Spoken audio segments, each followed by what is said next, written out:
IGO acknowledges the traditional owners of country throughout Australia, and we pay our respects to elders past, present and future. Welcome to Hearts and Minds. Our podcast episodes feature conversations with highly accomplished mining executives and board directors. We'll explore critical themes relating to leadership impact, staff engagement and culture development. So tune in, enjoy the conversations and prepare to be inspired. I'm Alana Bray-White, the Managing Director of IGO, and this is our podcast, Hearts and Minds.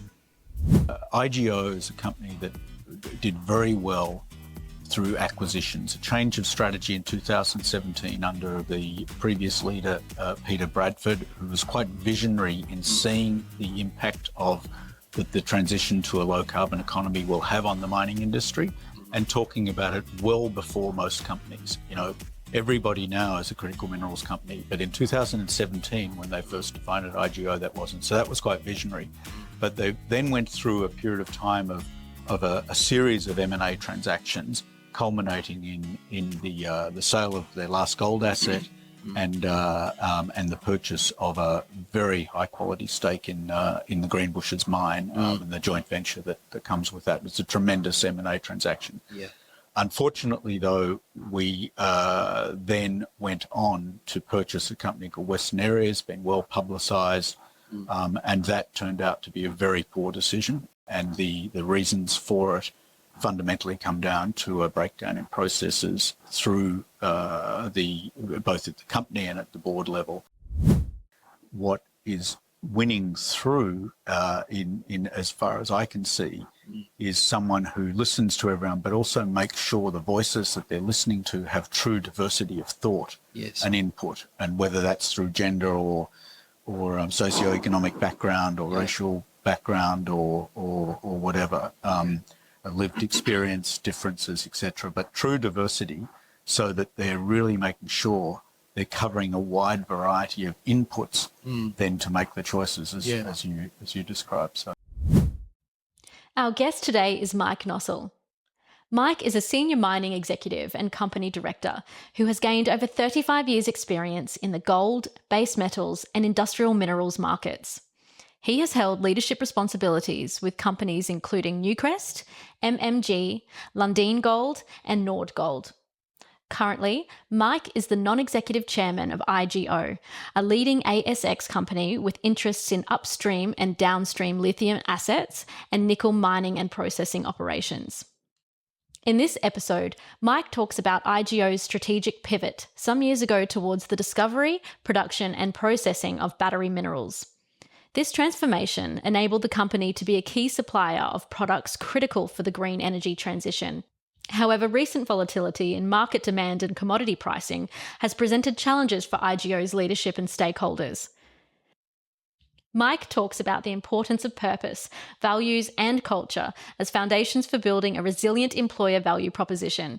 He points out that the value can only flow from a diversity of thinking and opinion if people first feel a sense of safety and belonging with their group. This is a candid and thought-provoking conversation. I hope you enjoy it. Mike, thanks for joining us in the studio today. I know it's been a busy week of commitments for you, including the IGO AGM, so we really appreciate your time here today. It's been a challenging 12 months for many miners and project developers due to commodity pricing and I think also project approvals processes, in some cases being fairly tortuous to navigate and land. These headwinds have been felt at our IGO as well, I'm sure. I guess at the executive and board levels, there's been some analysis, some reflections, and lessons learned. But as a producer of green energy materials, the long-term prospects obviously look very solid. What's your view on the markets in the medium term for what you produce? Well, I think thank you, Dave, and thank you for the introduction, the opportunity to talk on this podcast. I think we're in a very interesting period right now, and particularly interesting with the news in the last 24, 48 hours from the US. Yes. But if you step back from it and realise that the world is transitioning to a low carbon economy and low carbon future, that and that will happen. The timing of which will be variable. It'll be ups and downs and stops and starts, as we'll see. But the trend is there, and that trend then envisages a large demand growth in several key commodities. So, I mean, at IGO, for example, we've recently released a new strategy, and that's based on that's based on understanding those trends and positioning the company for those trends. And that's a little bit how I think about the industry. So where I see that going is there's a big wall of demand coming in several key commodities. And there's critical minerals, a large number of them. I think we've got 32 on Australia's list. And then we've got strategic materials list as well, some of which overlap and some of which doesn't. But if you come back to where the three big value pools are for a smaller company like IGO, for example, we see that in lithium, copper and nickel going forward. And we see that as very long-term, very prospective, short-term, high volatility. Yeah. You mentioned the return of Donald Trump. Listeners and viewers, as we record this episode, Donald Trump has just secured the presidency beginning next January. What particular impact and implications does his presidency have, do you think, Mike, on the commodities that you produce and export? I think one of the interesting things, and it goes to more than just the Donald Trump presidency, it's in today's world, predicting the future becomes very hard. And I think where the US will go under the new president, who is not just the president, but has also captured the House and the Senate, very importantly, I think, it's quite hard to actually predict. But I think, again, this comes to this short-term volatility, but longer term, the trend is there. And so will we see a further reduction in demand for EVs in the US, for example? Possibly, possibly not. Who knows? We've certainly got a very strong advocate for EVs as one of the key advisors, with Elon Musk being one of the key advisors, Donald Trump. So it's very hard to tell. Where again, you look at the Inflation Reduction Act, which has had a major impact on capital deployment in certain sectors that and the supply chains and the friendshoring, and that story is well known. Will Donald Trump throw that out? Well, look at what it's actually done. And a lot of it speaks to increasing American jobs, bringing manufacturing onshore. And a lot of the impact has already been felt in the sort of highly deep red states, if you like. So while there'll probably be a lot of noise about it and maybe changing names and that sort of thing, will the policies be significantly affected? Again, very hard to predict. We've got our own much smaller version, I suppose, of the IRA, haven't we, in Australia, including the critical minerals production tax credit scheme. I do wish and reflect sometimes that we would make a more fully hearted effort to incentivise producers of these materials beyond what we're currently doing. Would you like me to comment on that? Yes, indeed. Look, I think it's a really difficult and interesting position for Australia, because our wealth as a nation, especially in the last 25, 30 years, has been based on doing some things really, really well. And that's mainly been in the upstream mining space. Where a lot of the rhetoric is going now is saying, well, we've got to bring that downstream, but students of history will say we haven't been great at that in the past. Now, is this a different environment or not? I think we shouldn't ever lose the concept of focusing on what we do really well and playing to our competitive strengths and advantages. If you look in downstream processing, just speaking generically, other parts of the world, in particular China, but not just China, have extreme advantages when it comes to downstream processing, and have already demonstrated in aluminium, for example, more recently in nickel. While the nickel is mined and processed in Indonesia, a lot of the technology and investment capital has come from China in very much using the efficiencies that they can bring to capital deployment. So just capital alone, we think that downstream processing can be achieved in China, not at percentage reductions off our capital cost, but at fractions of our capital cost, whether you call it 20 to 40% for a downstream processing plant. So that's a big headwind to fight against. I think you have to think very carefully in Australia as how do we really play to our strengths in the minerals business? And our strengths are the endowment and the ability to extract more efficiently and do the first step of processing at least very efficiently, as we've demonstrated across a number of industries, a number of minerals.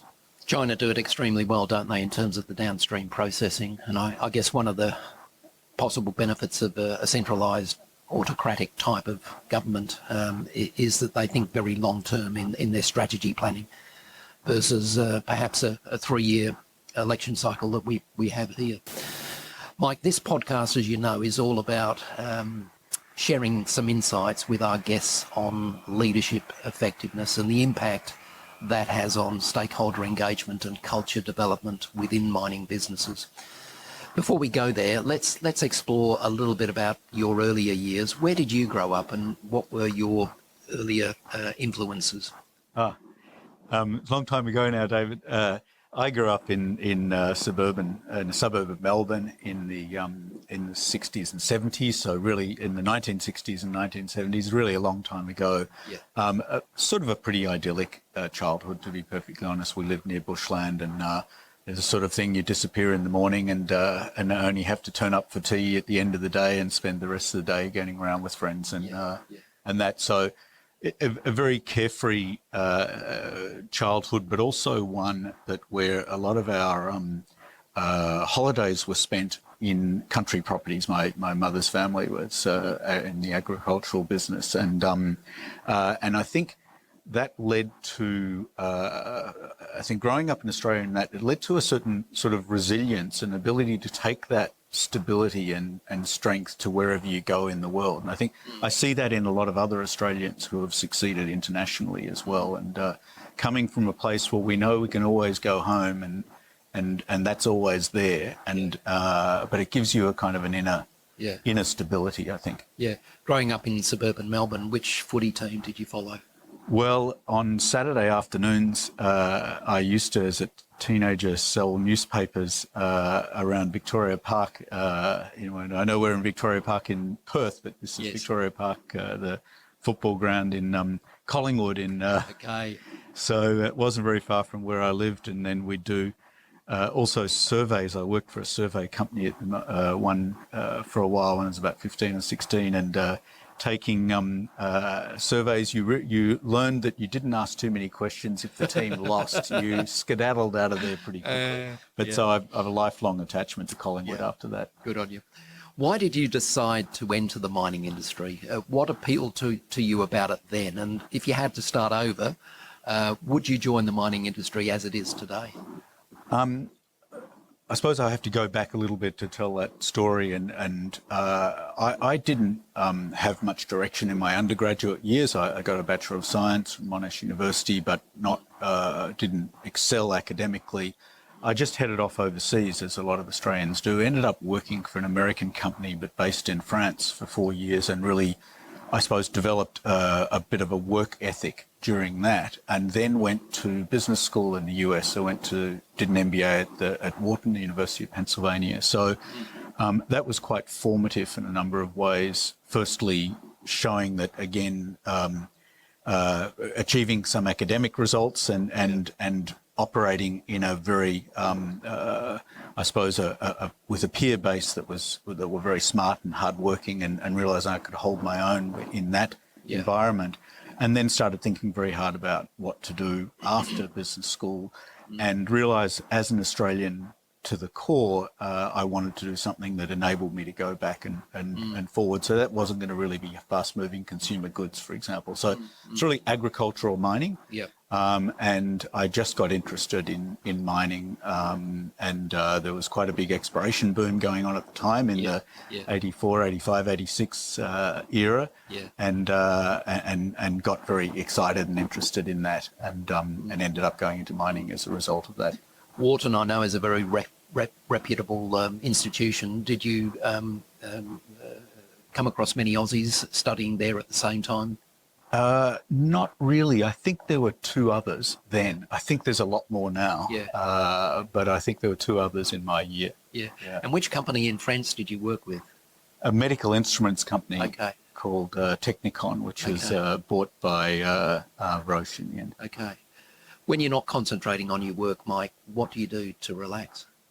Over the years, in mining business, you travel a lot. Most of my career has been international. Even when I've been in Australia, it's been a lot of international travel. And the one consistency, if you that I've found is running. Is just doggedly getting out there in the mornings, because you can do it anywhere in the world. And I've really done some magnificent runs in the highlands of Cote d'Ivoire and in the Congo and in Peru, and so.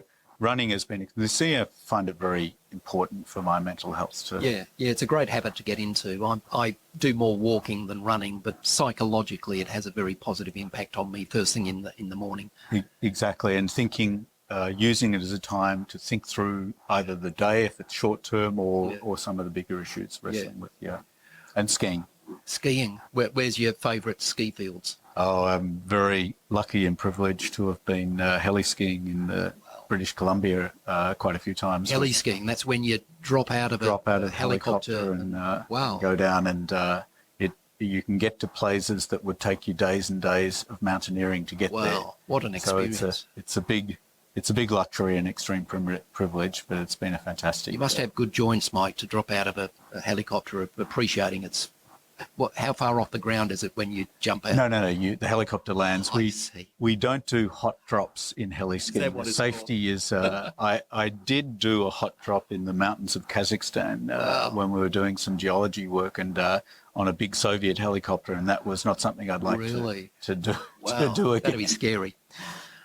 What does leadership mean to you, and what qualities and behaviours define leadership as far as you're concerned?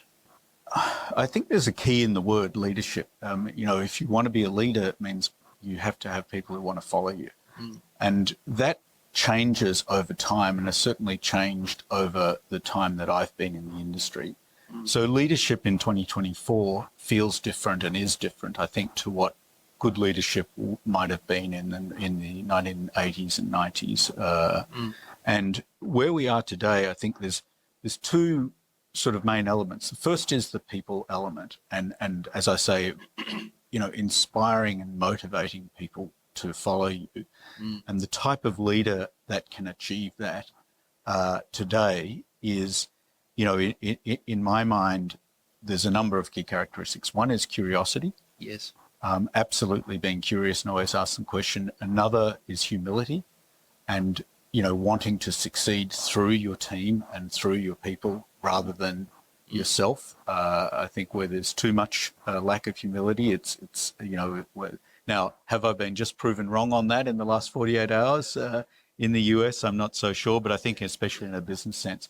And then the second area, I think, today that's really important is agility, and behind agility is resilience. Yes. Because we are faced with uncertainties in a way that I certainly, haven't seen in my time in the career, in my career at the moment, where things change on a more frequent basis, and dealing with a wider variety of issues and stakeholders than ever before, and particularly in mining. So, I think you raise a very good point, and as a psychologist and as an executive search consultant, I often think that when I'm considering a candidate for any position, one of the leading edge competencies I look for and try to assess is what I refer to as learning agility. In other words, some people are very good at knowing what to do when they don't know what to do, because they rely on history, their experience, partly they rely on their intuition to be able to consider a range of pathways to solutions for a problem they're facing, and on most occasions pick the appropriate one. I think, and you mentioned humility and empathy as well. I think these are essential qualities of leadership. And interestingly, another one I think is the ability to listen. Simon Sinek wrote a book that I enjoyed reading. Leaders Eat Last was the name of the book. And the premise was that leaders should wait, observe and listen to team members before they provide an opinion or a judgment. That's easier said than done for a lot of people. What do you think? I couldn't agree more, and I'm often taken back to some of the Japanese models of leadership and the servant leader model, where humility is a key part, but also to your point about curiosity and continuous or mental agility, I think you said, but that continuous improvement concept, the Kaizen concept, really important today. Yeah. And I don't think you do that inventing it all yourself. Yes. And therefore, I think that the way you've described it, fits very, nicely with my view of what makes a good executive leader today, and that ability to listen, let people make their mistakes, but because, and that partly, in my mind, comes from the complexity. You just simply cannot make all the decisions yourself these days. There's too much, there's too many issues. Yeah. And the days of the autocratic leader, which in our mining industry we know very well, right? There's what was a strongly male-dominated industry with a big engineering focus. The leadership when I started in the industry tended to be, well, this is how you're going to do it, and just get on and deliver what I say and when I say it, and don't think about it too much. And I mean, I'm exaggerating and simplifying, but that's really, those type of leaders don't succeed very well today, as far as I can tell. Yeah, that's very true. And you do look around the world outside of business and you see autocratic leaders who surround themselves basically with yes men, people that will only say what their leader wants to hear.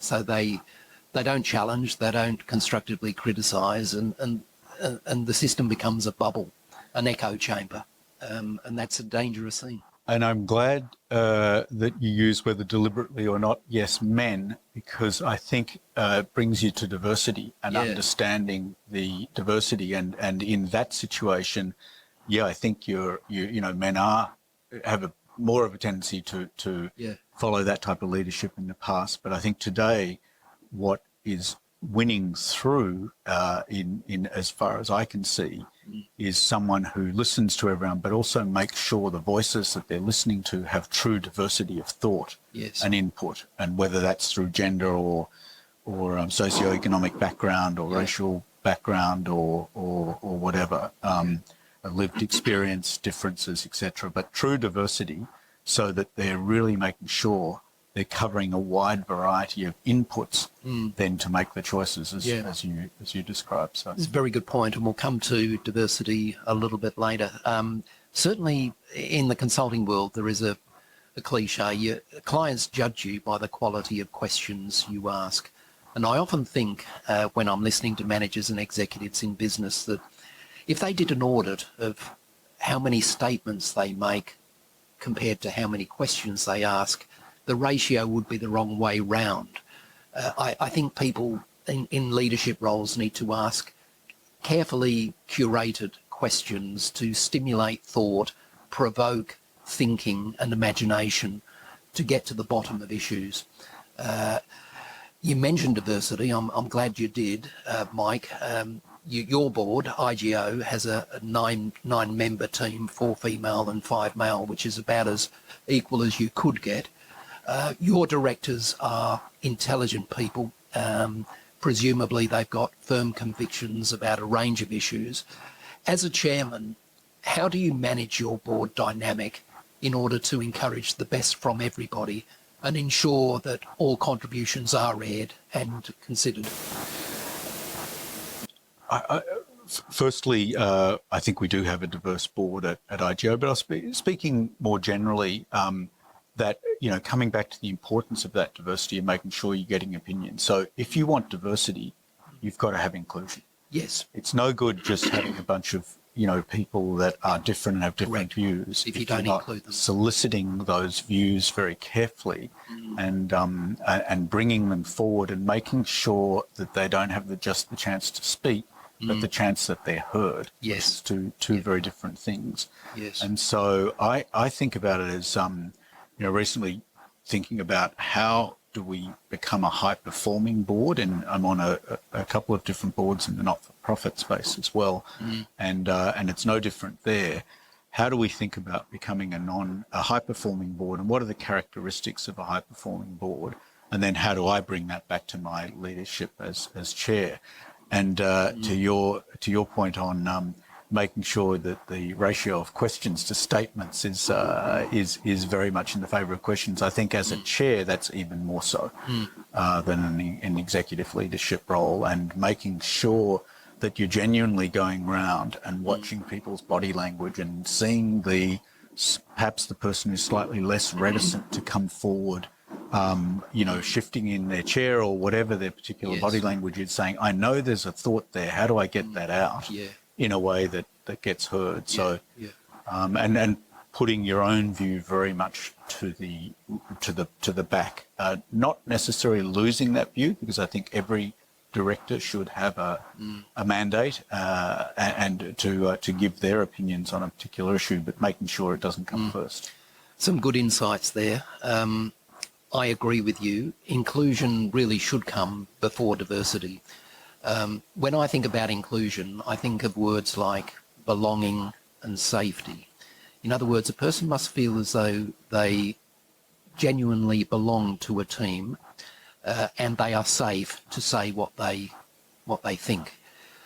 And you're right, a chairman plays an important role, doesn't he or she, in encouraging people to come to the fore and express what's on their mind without any feeling that they might be on the receiving end of recrimination or criticism.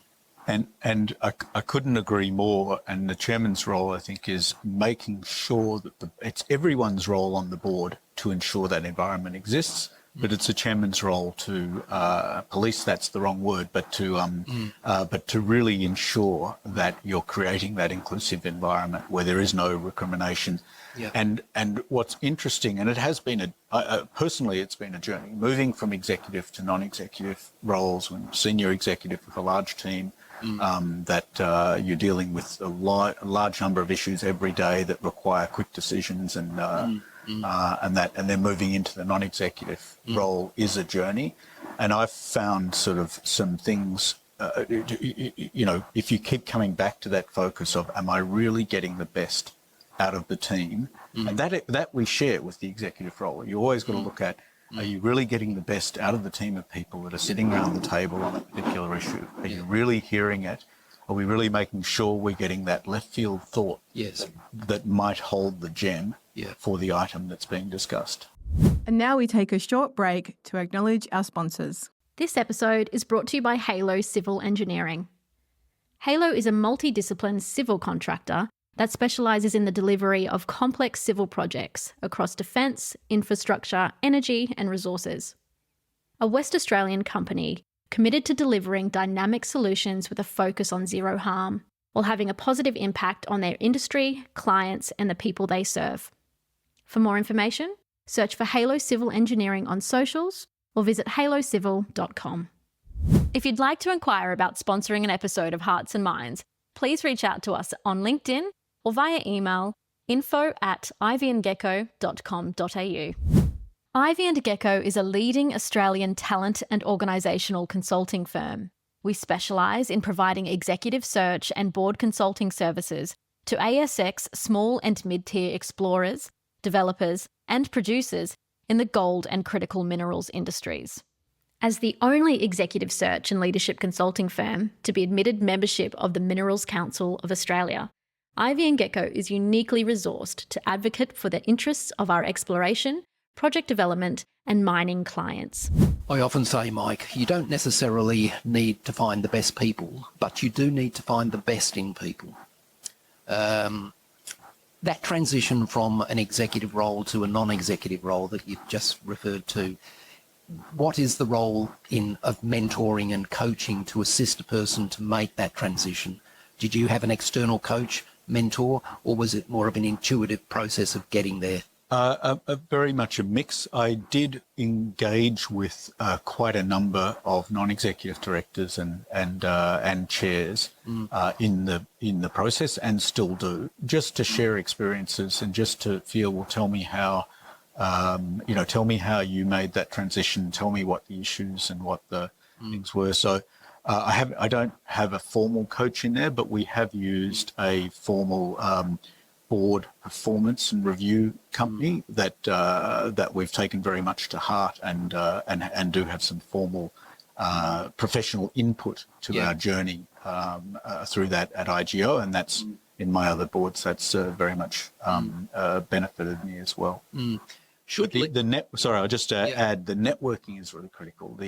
Making sure that you're hearing how other and more experienced directors have dealt with issues, deal with people issues all over the place on a board, just the same as in the executive of a company. I'm sure you'd learn a lot merely by symbiosis, just being close to people in those leadership roles, and you can't help but learn and extract pieces of value from how they behave.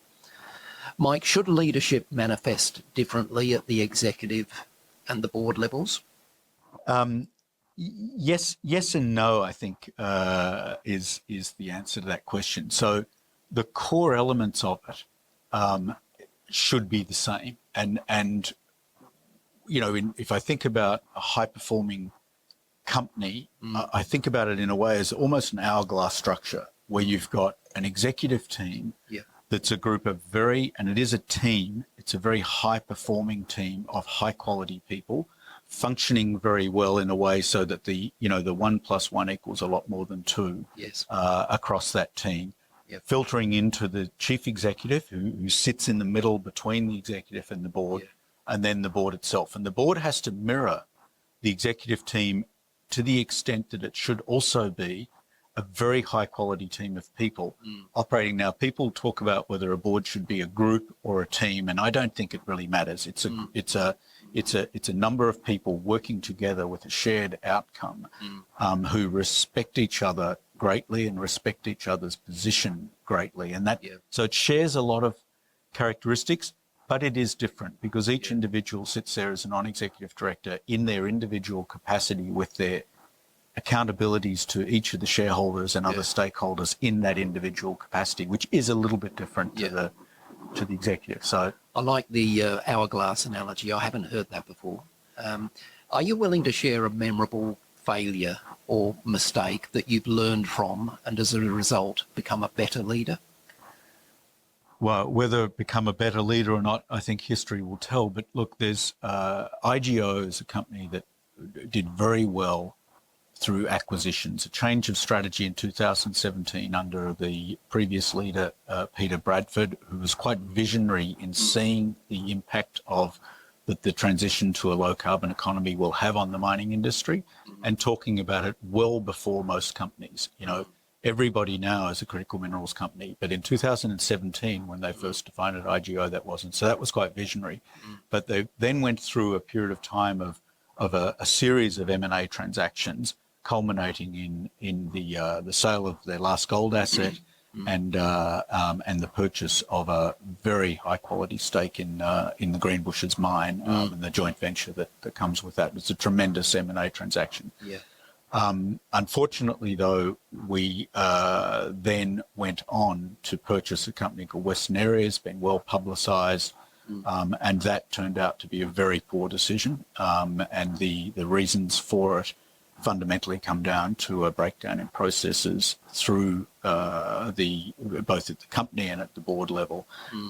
It was very early in my tenure on the board, and it was has been a very challenging experience. We sought the input of a very detailed external review that we took very seriously, and a large number of recommendations which we're implementing. So I think we've all taken a lot of lessons out of it and hopefully grown a lot better and stronger as a result of that. Yeah. Thanks for sharing that, Mike. And you'll be pleased to know that one of the questions I ask guests on this podcast is, when you think about leadership in its various forms, who do you think of as an individual who demonstrates that sort of behaviour? And 2 or 3 of the people I've had on to date have said the late Peter Bradford.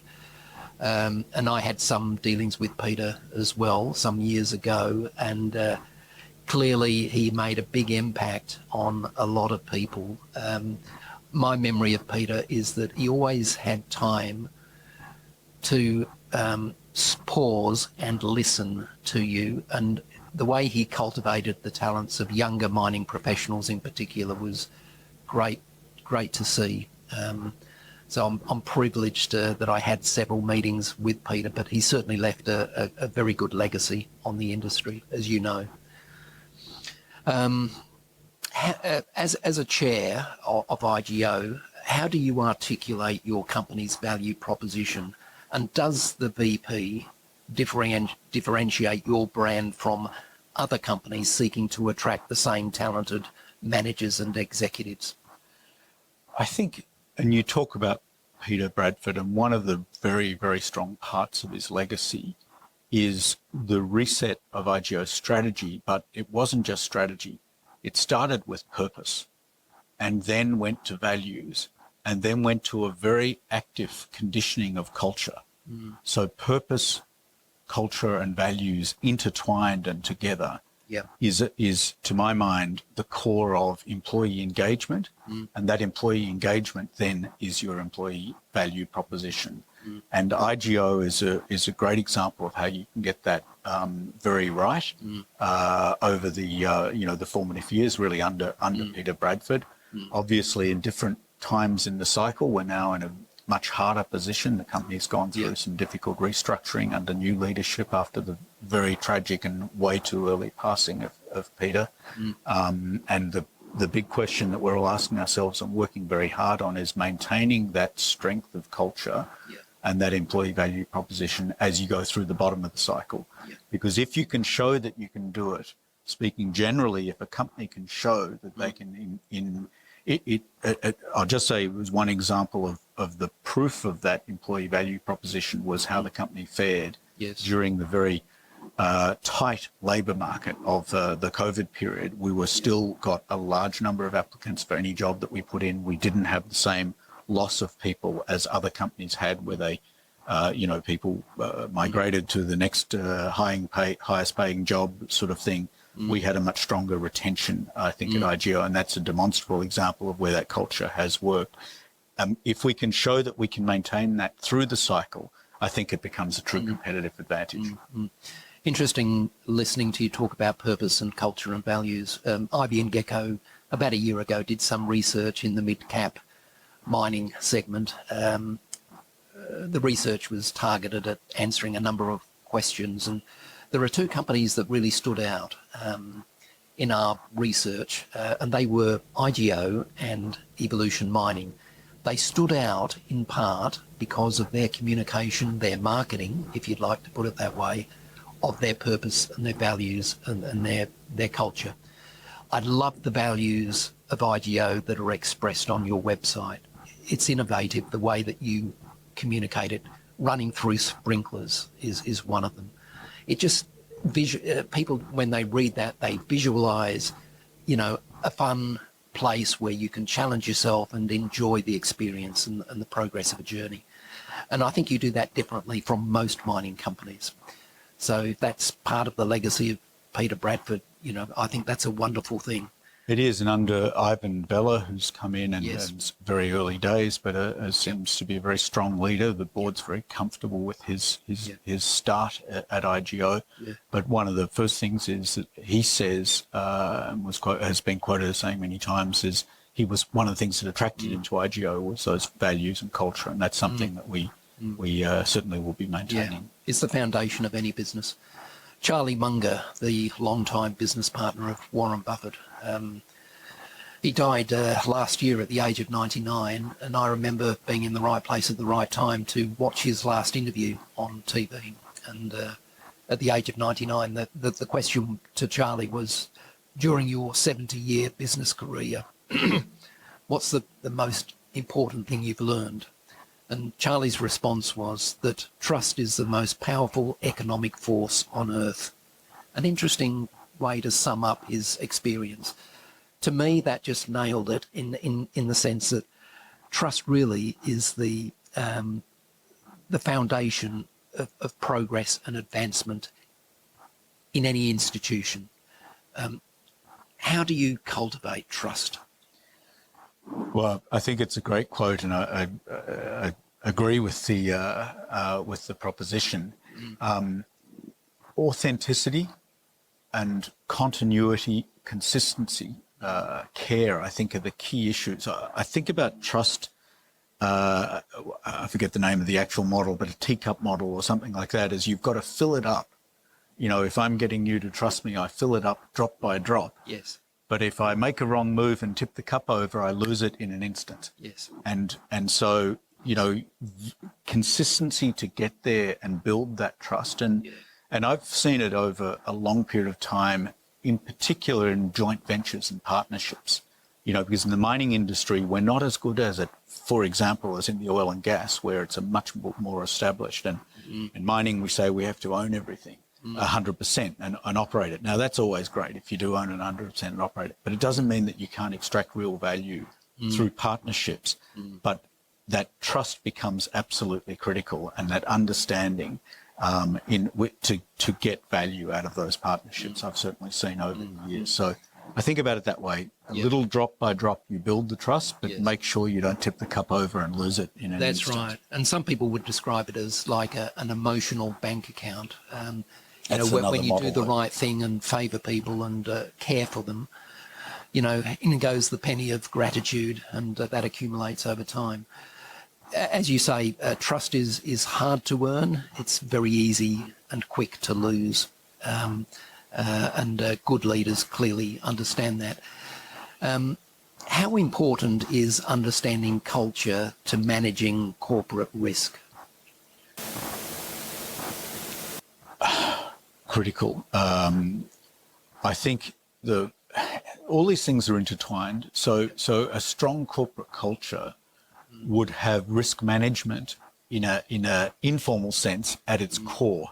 In other words, people understand the impact of the decisions they're making on and possible outcomes of those decisions, and how they impact the corporation going forward. So that, in the essence, is kind of risk management. Do I understand what I'm doing, the decisions that I'm taking, and do I understand what the outcomes of those decisions are and what the impact might be? Yes. And so a good culture has risk management at its core, but that doesn't take away from the formal elements of risk management, which is a very well-developed science now, I think, and the importance of having a formal risk management structure and process as well. But getting people to think in a risk management sense is very important. In mining, I'm always reminded of some of the great experiences that I've had. And I've been in 3 different companies rolling out a completely new risk management process, and that, you know, sitting on site with a bunch of process engineers as you're going through what are your key risks in the process plant, and having someone jump up and run out the door, come back 20 minutes later and say, well, where did you go? I just ordered a critical spare. Because they've started to think about what could happen and how do I mitigate that? It's a change of mindset, isn't it? It's a change of mindset. Someone said to me, it's amazing how evolution can take tens or hundreds of thousands of years to make small adjustments to your body in order for you to adapt to a changing environment. But the mind can just take seconds or minutes to adjust your mindset to respond more appropriately to challenges. It's an interesting way of looking at it, isn't it? Let's move on to some industry concerns, challenges, opportunities. It can be a very frustrating business environment, particularly for proponents of projects to commit to financial investment in Australia. The Minerals Council of Australia reports that 1 in 20 projects will progress from feasibility to commitment in any given year. And the MCA is advocating for a single front door concierge service for investors to go through, which will hopefully simplify the various state and federal regulations so people have a more transparent, clearer view of approval processes. Is that a good idea? And how do you see our jurisdiction being competitive now in terms of approvals processes? I think it's a huge topic, and it's quite interesting that we're talking about what in developing country terms is called a one-stop shop. Yes. And if you go back and look at where companies have been successful in attracting capital, where, and particularly my experience is a lot of it is overseas in developing countries. So I've seen a lot of countries change leadership and then say, how do we get our mining industry developed?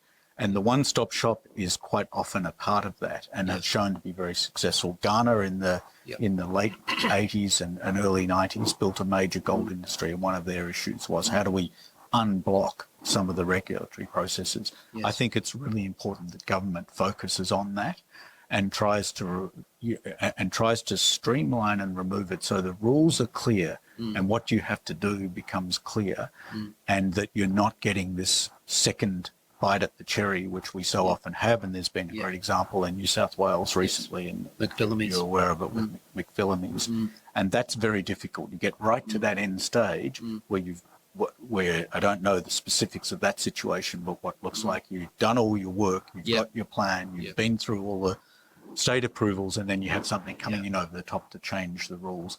That's a very negative signal to inward investment or even domestic investment in our industry. Indeed, and to the staff of that organisation, who might receive it as a kick in the guts. So I'm sure the leadership team of Regis has had to work overtime to reassure their team and keep them looking forward. Comes back to that resilience and that agility. And that's right. Yep.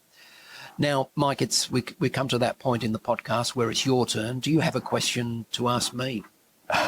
You answered it partly, but I'll ask it again. You've been in search for a long time, and you've seen presumably some successes and some failures. Yep. How would you summarise your key successes for senior executive appointments, particularly CEO level appointments? Yep. And what are the characteristics that lead to that? Yeah, good question, and as you'd expect, I'm often asked it.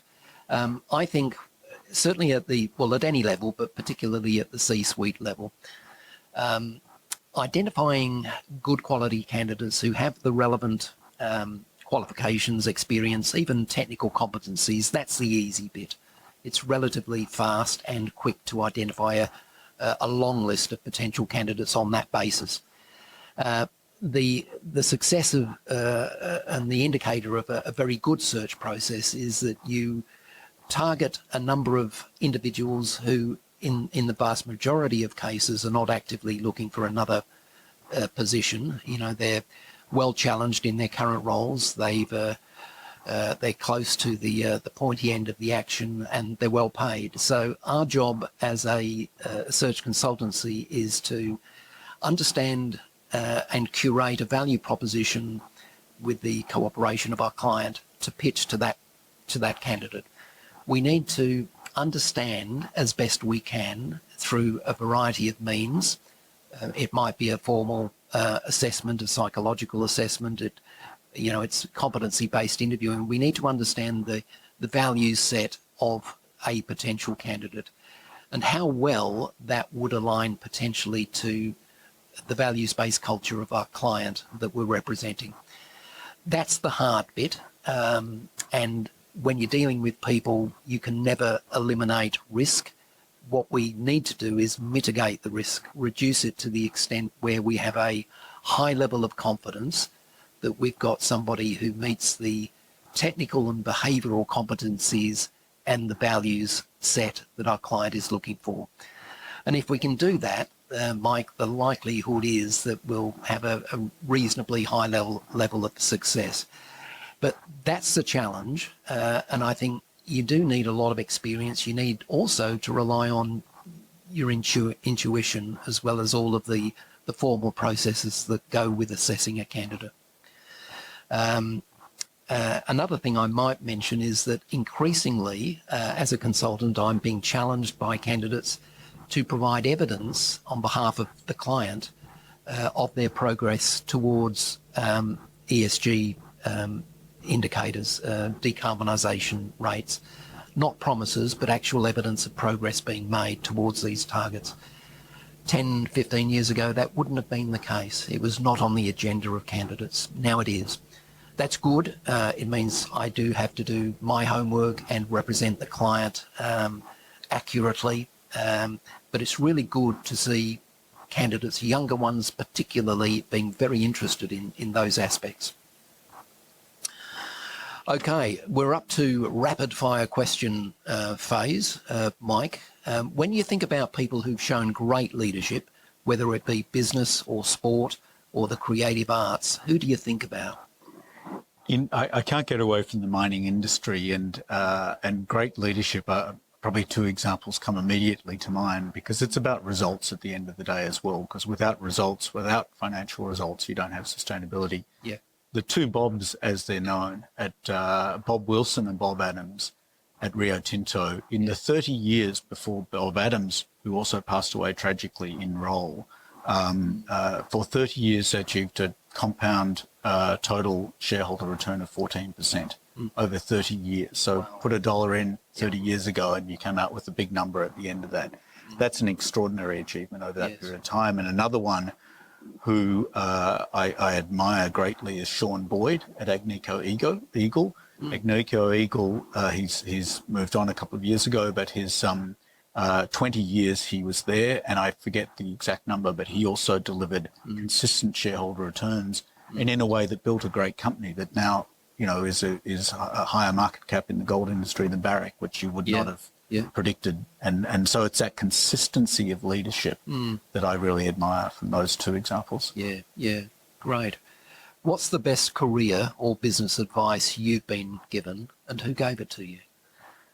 Look, I learned an enormous amount in the business development space from Robert de Crepigny, working for Robert de Crepigny in Normandy Mining, and his approach to the way he thought about asset acquisition and then how you ran assets, and a lot of gems over that time from him. And then on the people side, I've worked with Andrew Mitchamore in several different companies, and as a inspirational leader, and the way he advised some of the issues that I was dealing with in my teams along the way, and the sage advice, I learned an enormous amount from Andrew. What is a non-fiction book that you found very valuable? Well, you know, I have to say Smart Values, of course, David. Your recent publication of IGO and Ivy and Gecko. Look, I read a lot. You know, going right back to How to Win Friends and Influence People when I was in business school, you know, it's a long time ago. It's a classic. But really my learning comes as much from book learning as from observing and guidance and counsel from the people that I work with and talk to. Do you listen to podcasts at all? I recently built a house about an hour out of Melbourne, and we end up going up and back along that road quite often. So I do listen to podcasts there. I do. It's become part of my walking routine now. I tend to listen to business and mining podcasts. There's quite a few to listen to, and leadership podcasts. And it's just a great way to get insights from people whilst you're doing something else. I'm into the National Security podcast at the moment. I recommend that. It's very interesting. They did one on critical minerals recently, which was quite good. But they do a whole range of topics around national security. Wow, I'll tune into that one. Yeah. What have you changed your mind about recently? Well, maybe more of a change in mindset in the last 48 hours from the kind of disbelief that someone who publicly exhibits the value set that Donald Trump exhibits, and then the realization that the majority of American voters, you know, that appealed to. So understanding that and why, and then moving to, all right, what does that mean for us? So that's very much a change in mindset from the sort of, and I think a lot of us in Australia share that sort of the disbelief is how can that attract people, that approach. Yeah. But then what it happens to us and what the impact for Australia will be, there's quite a lot of positives that come out of that as well. There is. And at the risk of offending American friends that you or I might have, what does that result tell you about the American population? Well, I think what does it tell you about the way elite's the wrong word, but the way that the power structures in America understand and evaluate their population is probably more the question I'd be asking. So where did the Democrats, who are supposed to appeal to a demographic that Trump seems to have completely captured as sort of a billionaire with clear disregard for most people in some of the things that he says, and how that's captured the imagination of the American people. I think that's the question I'm more wrestling with and trying to understand. Yeah, me too. And it will be interesting on a foreign affairs perspective to see what happens in Ukraine and the signals that may send, depending on what he does. What type of activity bores you the most, Mike? I think I'm a reasonably curious person, and I'm usually not bored. Boredom isn't something that I suffer from. So if I've got time, I seem to, be very happy to use it to learn and to. But I suppose if you have to work through the extreme detail of an Excel spreadsheet, for example, that might be something that is probably not my strongest suit. Yeah. And what really excites you? I think interacting with people and seeing people succeed. I'm on the board of a small charity that gives scholarships to kids that are really having a go but are financially disadvantaged, and then tries to set up a sort of a network of support around those kids. And sort of some of the semi-mentoring that I've done with some of those kids and watching them grow and succeed is tremendously exciting. Yeah. Absolutely. Yeah, good on you. Mike, we've come to the end of our time. Thank you so much for joining us in the studio today. You're clearly a very busy man, and next time the Pies play the West Coast Eagles, I'll be thinking of you. And have a safe trip back to Melbourne, and thank you again. Thanks for the opportunity, David. I appreciate it. And thank you, listeners and viewers, for tuning in. Thanks for tuning in to Hearts and Minds. If you enjoyed this episode, please take a moment to leave us a rating or share it with a friend. And don't forget to follow us and connect on social media for updates on all of our upcoming guests. I'm Alana Bray-White, and I look forward to you joining us for our next episode.